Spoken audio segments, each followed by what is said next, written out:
Entonces sí le damos la bienvenida a todos los que nos visitan en este día del Señor y le damos las gracias por aceptar la invitación de alguno de nuestros miembros y esperamos que se sientan cómodos, que vamos a comenzar la reunión, vamos a comenzar más bien lo que es el mensaje. Entonces si hay alguien que necesita algo, ya no duden en hacérselo saber al que lo invitó, ¿verdad? O a los hermanos que están ahí en la parte de atrás, si requieren de algo se lo pueden decir a los hermanos de bienvenida. La predicación de hoy se titula Las buenas nuevas de salvación, como ustedes pueden ver en su boletín. Y el propósito del mensaje es de que cada uno de nosotros comprendamos que, número uno, el pecado nos hace enemigos de Dios. El pecado nos hace enemigos de Dios. Número dos, el sacrificio de Jesús nos reconcilia con Dios.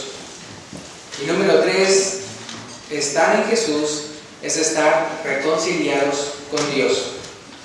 Ahora, ¿cuántos de ustedes tienen enemigos? ¿Cuántos de ustedes tienen enemigos?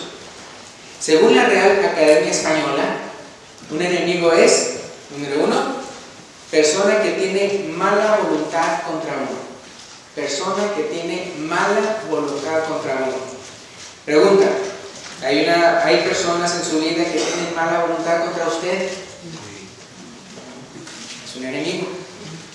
Dos, persona que le desea mal a uno. Persona que le desea mal a uno. Ese viene siendo un enemigo. Le pregunta, ¿conoce usted personas que desean que le pasen cosas malas a usted? Es un enemigo. Tres, persona que le hace el mal a uno. Una persona que hace mal contra usted es también un enemigo. Entonces hay personas que lo tratan mal a usted. Ya en cuanto a trato, ya no de pensamiento ni de voluntad, sino ya de trato. Es un enemigo. Entonces, con estas definiciones podemos ver que no importa cuántas veces lo niegue la persona, si la persona le hace mal, le desea mal o tiene mala voluntad contra usted, esa persona es un enemigo, sin importar cuántas veces lo quiera negar. Simplemente por definición ya es el enemigo y por sus actos contra usted. Ahora, ya que comprendimos cuál es la definición de un enemigo, tenemos que responder la siguiente pregunta: ¿es posible ser enemigos de Dios? ¿Es posible ser enemigos de Dios? Comprendiendo lo que significa la palabra enemigo. Entonces sí, no importa cuántas veces lo queramos negar, no importa cuántas veces lo queramos negar, si nuestras acciones o nuestras palabras o nuestros pensamientos van en contra de la voluntad de Dios, ofenden a Dios, somos sus enemigos. Nos convertimos en enemigos. En el momento en que pensamos, en el momento en que hacemos cosas malas, cosas que son en contra de la voluntad de Dios, cosas que ofenden a Dios, nos estamos convirtiendo en sus enemigos. No importa cuánto lo queramos negar, no importa cuánto queramos decir, no soy su enemigo, si hacemos algo que ofende a Él, nos estamos convirtiendo en sus enemigos. Ahora, en Romanos capítulo 8, versículos 5 al 8, vamos a pasar en la pantalla.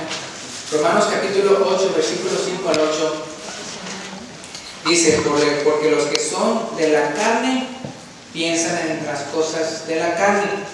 Aquí voy a utilizar un juguetito. Vamos a ver. Porque los que son de la carne, ¿qué dice aquí? Piensan en las cosas de la carne. Pero los que son del Espíritu, en las cosas del Espíritu. Entonces ahí está ya viendo eso, el pensamiento, ¿no? Como lo que piensa mal contra alguien es el enemigo. Pero luego aquí dice, pero el ocuparse de la carne es muerte, pero el ocuparse del Espíritu es vida y paz. El primero viene el pensamiento, luego ya dice el ocuparse, cuando uno ya está haciendo algo que es conforme a la carne, ya uno se pone como enemigo de Dios.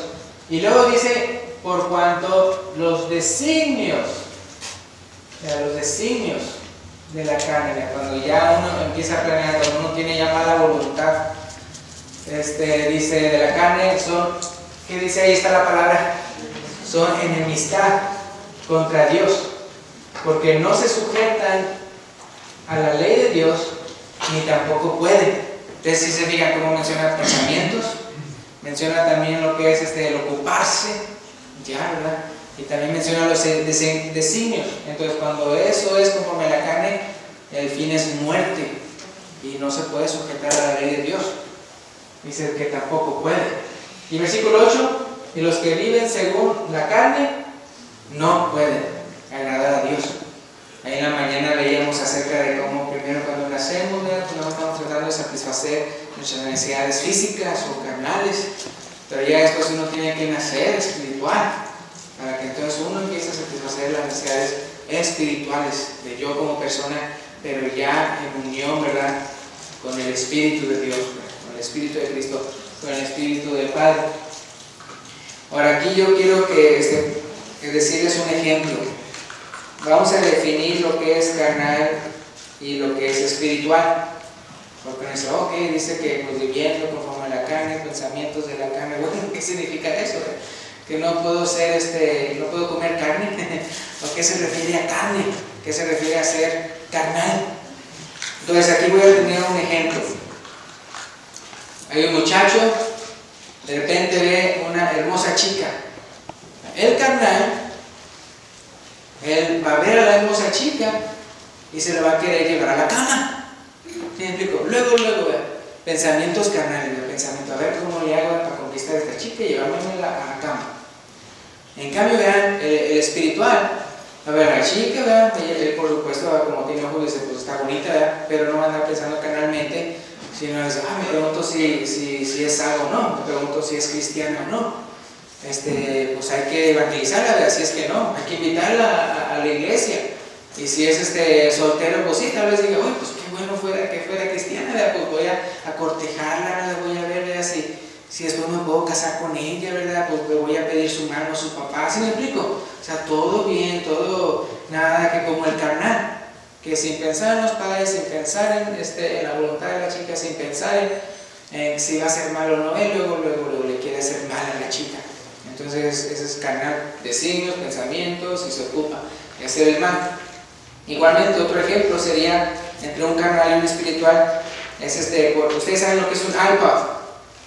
Yo hasta supe el día de ayer, que no sé si fue en la escuela donde fue que le preguntaron, o quién sabe, pero la cosa es de que mi niña Damaris, que tiene 9 años, dijo, alguien le preguntó, ¿qué quieres tú? Ay Dios, si tuviera dinero, quisiera un iPod. O sea, no andan pensando en esos aparatitos de música, y lo que se me hace curioso es esto. Vamos a decir que usted está en un lugar, otra vez en una tienda o algo, está alguien sentado en una banca y tiene aquí su iPod, ya lo acaba de comprar y lo tiene en su bolsita ahí, y usted ve que se distrae y todo así y todo. El carnal, ¿qué va a pensar? Que se le olvide, que se le olvide, que se le olvide, que se le olvide. ¿Sí me explico? O sea, el carnal dice que se le olvide, que se le olvide, y ya se fue, y así, el carnal no piensa en hacerlo presa. En cambio, el espiritual, se da cuenta de que se fue y agarra eso y, oye, se te olvidó. ¿Sí? Y se lo da. Entonces, fíjense, o sea, cómo hay una gran diferencia entre el que piensa, acuérdense del que anda pensando, los designios carnales son enemistad contra Dios, enemigo de Dios. Y no puede sujetarse a la ley de Dios.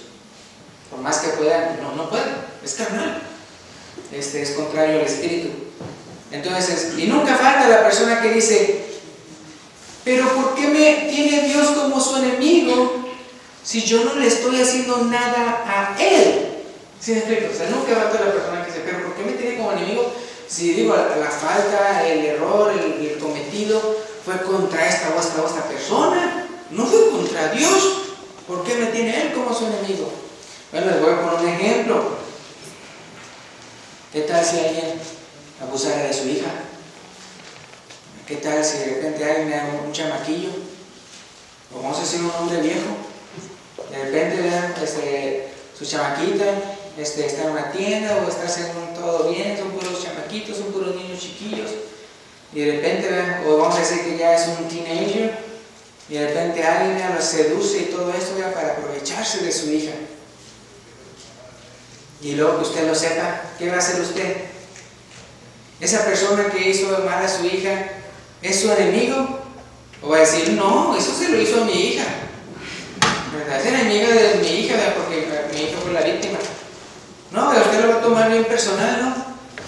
Si alguien hace algo contra mi hija, yo me voy a mi casa, agarro mi traje de cazador Agarro mi escopeta y a ver dónde está esa persona que abusó de mi hija, ¿no? Entonces sí, o sea, la cosa es que se hace totalmente mi enemigo.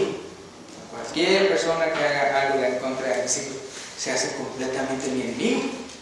Entonces estoy hablando de que le hacen un abuso, le hacen algo que está, un pecado, ¿no? Vil. Entonces con esto quiero dar a entender cómo el hecho de que pequemos unos contra otros es también un pecado que le hacemos contra Dios. ¿Se acuerdan el hijo pródigo?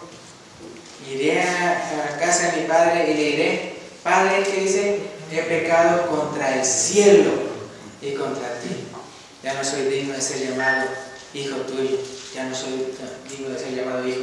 Acuérdense de esa frase. Ya no soy digno de ser llamado hijo, porque después vamos a acordar de eso. Ahora, Santiago 4:4, la siguiente cita.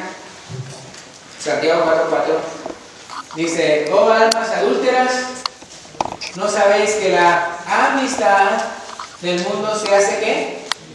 Enemistad contra Dios. Cualquiera pues que se quiera ser amigo del mundo se constituye enemigo de Dios. Tú no tienes que decir con tus palabras, yo soy enemigo de Dios. Tú no tienes que decir eso para ya ser constituido enemigo de Dios. Desde el momento en que te haces amigo del mundo, es decir, yo quiero hacer las cosas del mundo, yo quiero hacer las cosas que al diablo le encantan, ahí entonces tú estás haciendo enemigo. Tú mismo te estás diciendo que eres enemigo. ¿En qué bando estás? ¿Con los enemigos o los nuestros? Ahí está diciendo, ¿verdad? El que no es conmigo, vean, contra mí es, el que no conmigo recoge, desparrama, dice el Señor Jesús. Entonces, muy importante, ¿verdad? Que ser amigos del mundo constituye enemigos de Dios. Ahora dice la palabra ahí al principio, o almas adúlteras. Porque es como, se puede decir que ahí está claramente, si yo tengo mi esposa o ustedes ya están una pareja, son esposos, y a la mera hora, ¿verdad? Uno está bien agarradito de la mano de otra persona. ¿Sí? Si de repente el esposo o la esposa le es infiel, ¿se ha convertido su cónyuge en su enemigo o no? Sí, porque ya está bien agarradito de la mano, ya está en adulterio con otra persona. Entonces así lo siente el Espíritu de Dios con nosotros. ¿Sí? Y eso más después ustedes pueden ver el contexto en sus Biblias, que dice que no es por nada, que entonces el Espíritu Santo se sienta celoso cuando nosotros andamos haciendo cosas malas. Entonces, porque Él lo siente como que estamos cometiendo adulterio contra Él. Entonces es muy importante ver eso, para que nosotros no nos constituyamos enemigos de Dios. Ahora, en Isaías 59:2,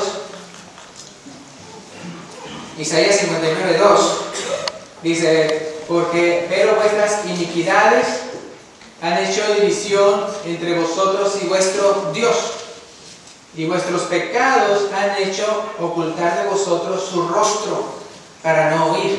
Aquí está el profeta Isaías hablando de los pecadores. Ahora quiero que se acuerden de esto, así como lo del hijo pródigo, quiero que se acuerden que él mismo dijo, ya no soy digno de ser llamado tu hijo.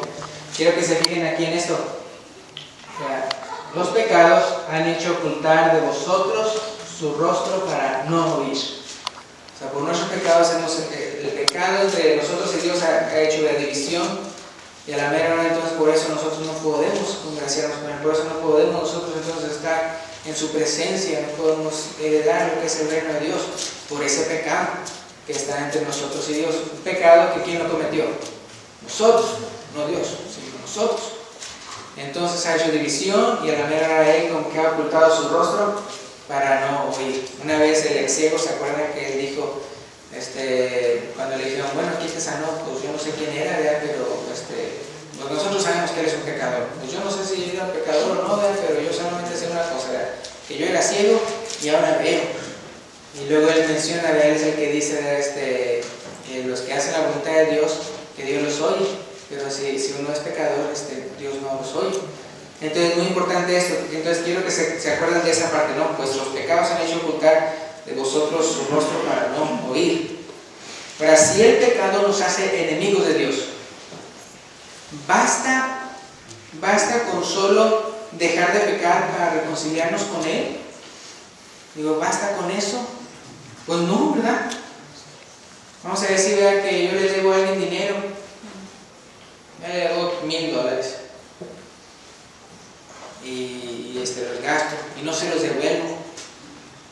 Entonces le digo, no, pues me arrepiento, pero... Y como me arrepiento, ya no te voy a pedir dinero.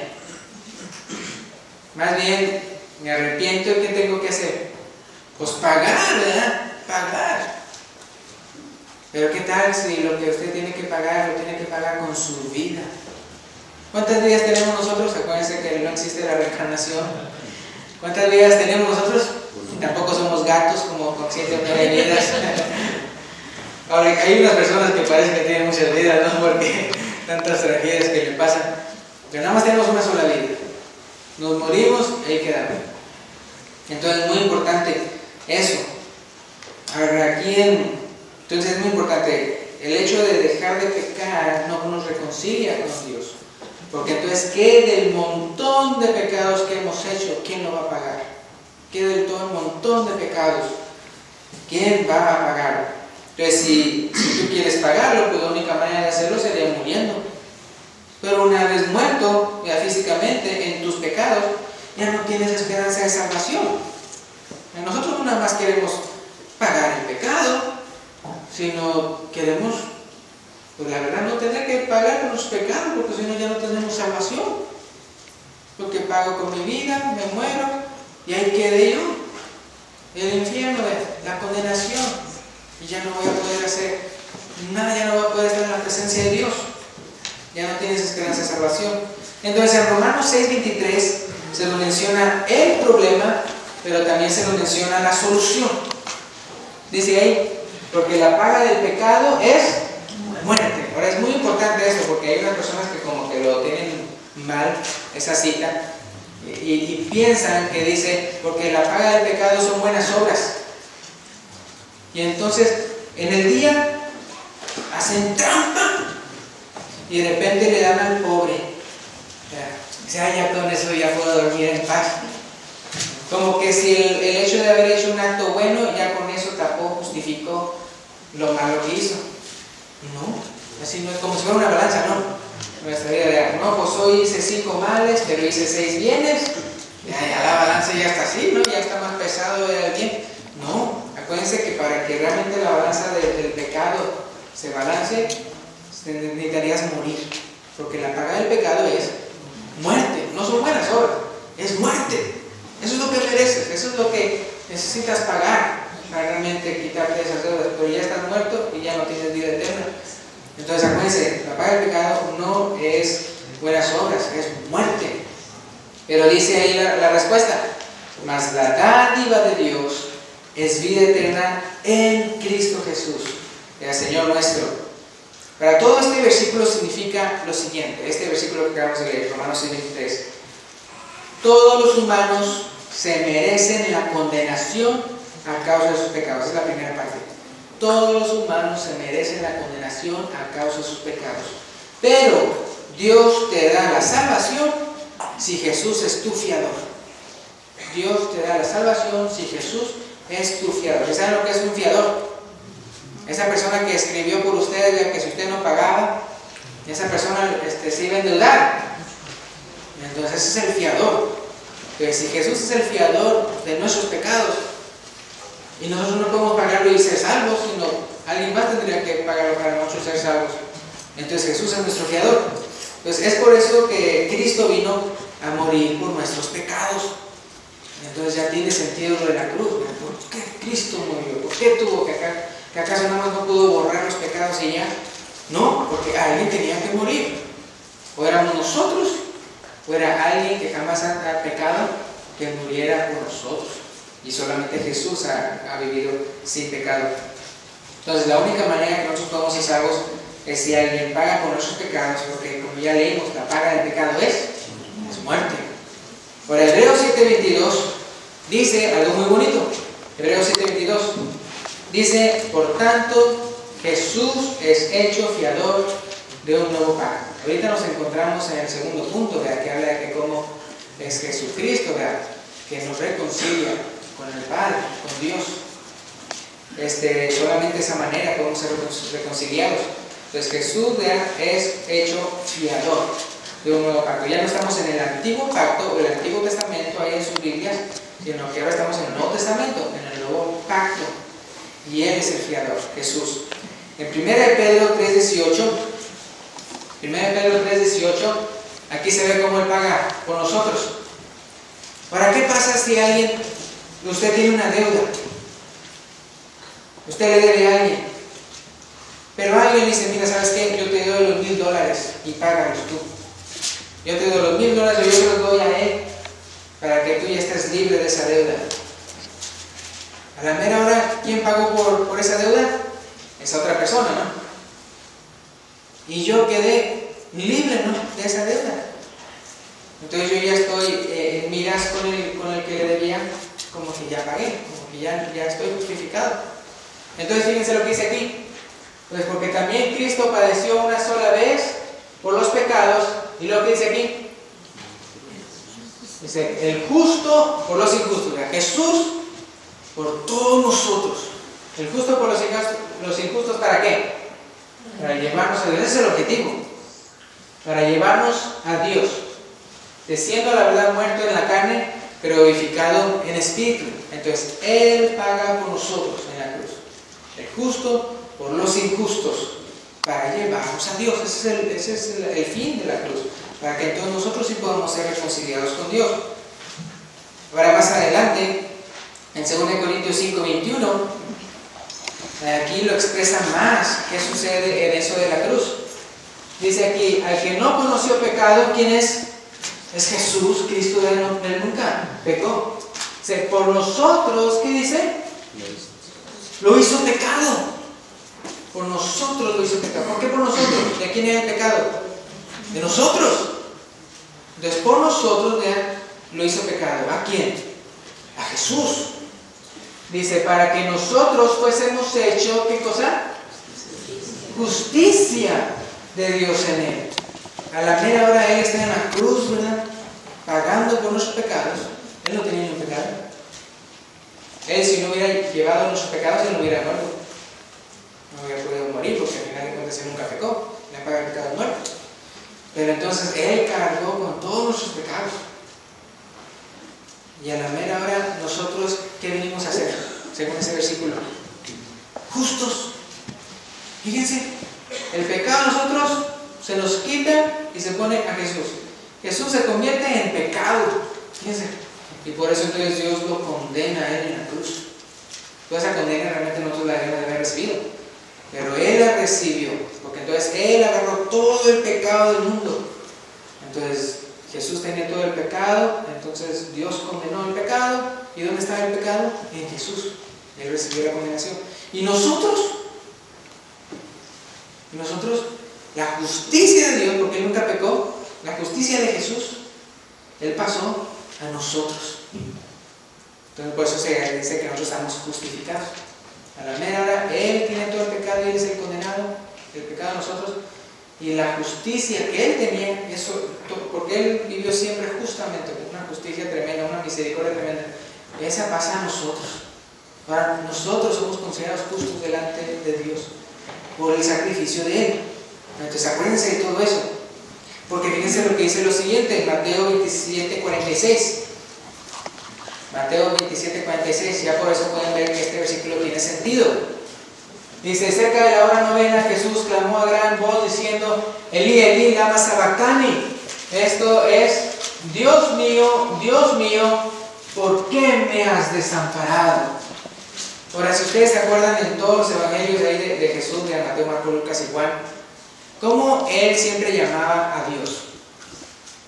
Siempre que se refería a Dios, ¿cómo lo llamaba?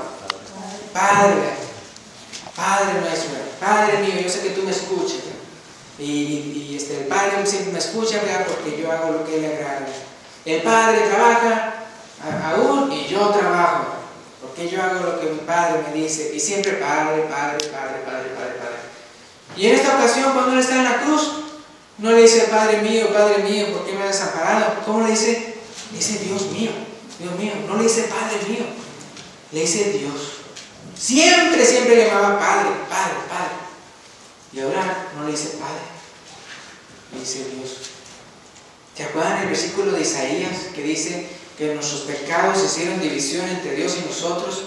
Y cómo que por el pecado, a la mera hora nosotros, vean, dice que escondió, como que escondió el rostro de nosotros, ya para no escuchar. Eso está hablando Isaías de nosotros, pero ahí se estaba cumpliendo en Jesús, porque a la mera hora, Él en ese momento, Él tenía el pecado de nosotros. Él ahí fue, como dice el otro versículo, se convirtió en pecado por nosotros. Y a la mera hora, Él ya no tenía, ya no estaba esa unión. A la mera hora, Él como se convirtió en pecado, Él ya no tenía derecho de decirle Padre mío, porque Él se había convertido en pecado. ¿Recuerdan el hijo pródigo? No soy digno de ser llamado tu hijo. El pecado con el que se convirtió. Entonces, acuérdense, no era su propio pecado, pero porque estaba Él agarrando los pecados de todos nosotros. Él se convirtió en pecado, tanto así que ya ni siquiera tenía derecho de decirle Padre. Ya se cuenta que no era su Padre. Cuando nosotros no estamos en Jesús, nosotros no somos hijos de Dios, en el sentido de que le podemos llamar Padre. Es por eso que cuando nos hacemos cristianos, Él dice que entonces somos adoptados hijos suyos. Antes de ser cristianos, nosotros no podemos tener la herencia de eterna salvación. Tenemos que ser hijos. Y si mientras no somos hijos, no podemos tener esa herencia de eterna salvación. En ese momento, Él se convierte en pecado y Él muere por nosotros. Y por tanto, así que no le puede decir Padre mío, Señor, es Dios mío, Dios mío. A la mera se cumplió en Él lo que Isaías dijo, vea que entonces voy a voltear mi rostro para no ir. Porque entonces Él estaba recibiendo toda la condenación que todos nosotros nos merecíamos. Y entonces la pregunta es, ¿verdad?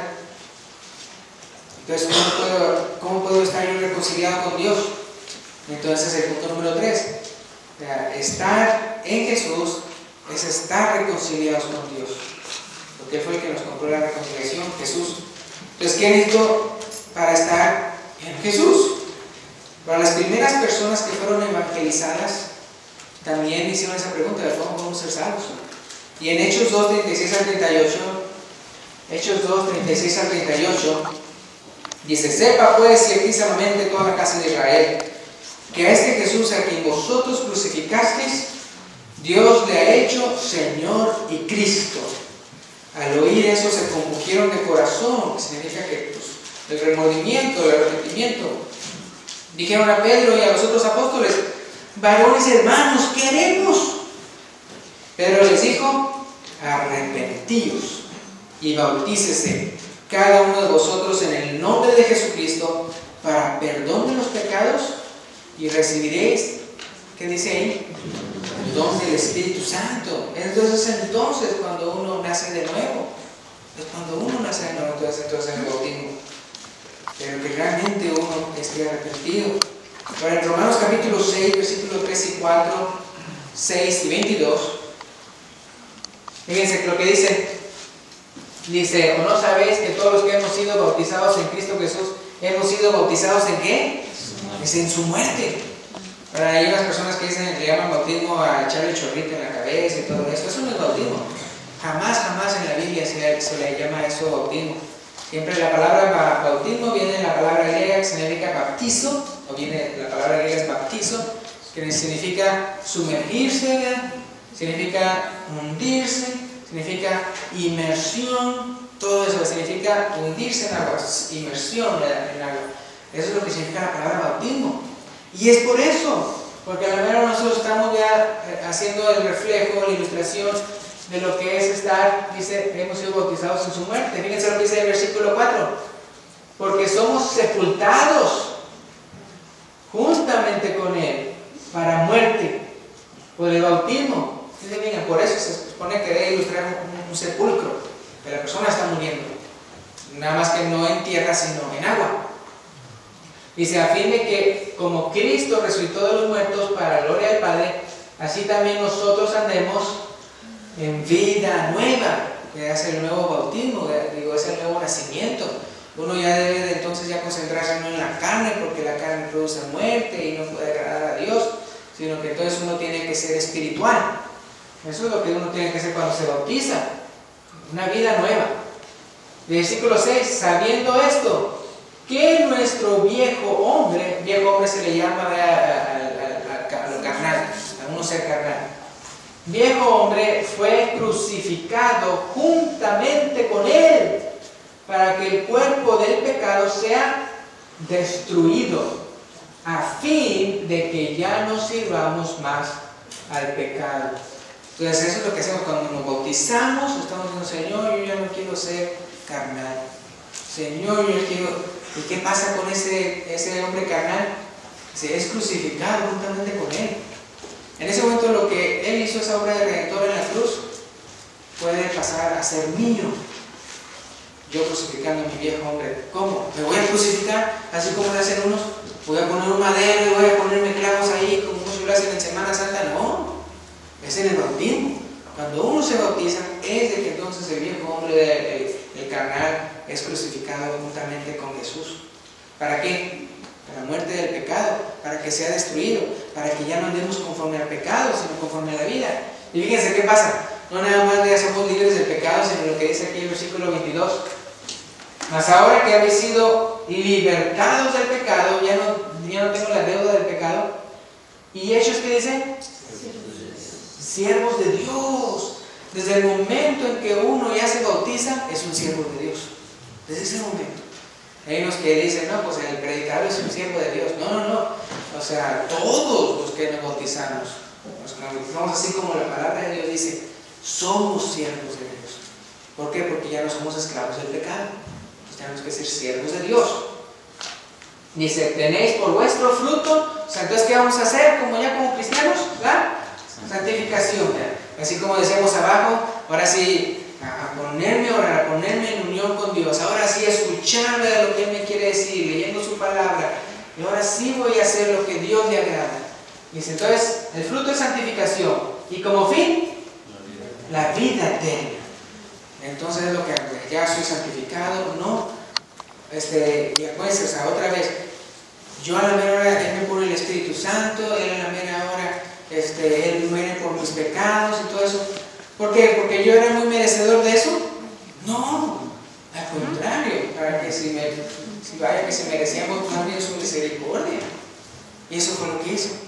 A la mera hora es pura misericordia. Acuérdense del último versículo que leímos en Juan 3:16, porque de tal manera Dios amó al mundo que ha dado a su Hijo unigénito, para que todo aquel que en él cree no se pierda, mas tenga vida eterna. Y luego eso es ahí en Romanos capítulo 6. Pero fíjense lo que dice Romanos 8, versículo 13 al 15. Porque si vivís conforme a la carne, moriréis. Mas si por el Espíritu, o sea, una vez que ya tiene uno el Espíritu Santo, ¿qué es lo que debe hacer? ¿Cómo se santifica uno? Mas si por el Espíritu hacéis morir las obras de la carne, viviréis. Uno tiene que arrepentirse, uno ya tiene que dejar el camino malo, el pecado. Versículo 14. Porque todos los que son guiados por el Espíritu de Dios, estos son hijos de Dios. ¿Se acuerdan lo que estábamos diciendo en la mañana acerca de nacer de nuevo? Nacer del agua y nacer del Espíritu.